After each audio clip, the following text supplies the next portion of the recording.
হরি বল হরি বল হরি বল বলি পরিবারে দিল পরিবারে পরিবার তরে সারি দিল আজরিয়া পরিবার তরে সারি দিল আজরিয়া কোমরে বাঁধিল গতি যতন করিয়া করের কঙ্কন দিল সুবলের হাতে নিজ করে কবলি বাঁধিয়া দিল মাঠে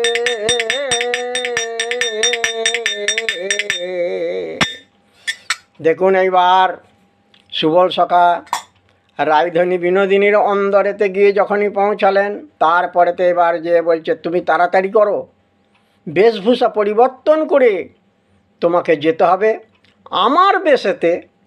অর্থাৎ সুবল বলছে যে আমার বেশেতে, অর্থাৎ সুবলের বেশেতে রাধা বিনোদিনী রায়ধনী আজকে চলে যাবে সেই রাধাকুণ্ডের তীরে শ্যামসুন্দরের সঙ্গে সাক্ষাৎ করতে, মিলিত হতে। আর এখানে এই রন্ধনশালাতে সুবল সখা রাধারানীর কাজটা করবে, বসে বসে রান্না কাজ করবে, এইটাই হচ্ছে মূল কথা। সেই জন্য এইবার তাড়াতাড়ি করে বেশভূষা পরিবর্তন করে দিচ্ছে। রায়ধনী বিনোদিনী আমার শাড়িখানা আজারে দিয়ে দিয়েছে সুবলকে, সুবল পরে আছে।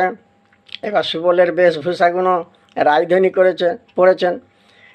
আর দেখো অগো যেই এবার সবে মাত্র পয়ধর নাহি গেল ঢাকা, যাবে কি তখন একটা বাধার সৃষ্টি করে গেছে, এই যে পয়ধর যুগল আমার কেমনের লুকোবে। সুবলে রাখিয়া ঘরে বিনোদিনী রাধা অগ সবে মাত্র পয়ধর নাহি গেল ঢাকা। সুবলে রাখিয়া ঘরে বিনোদিনী রাধা সবে মাত্র পয়ধর নাহি গেল ঢাকা।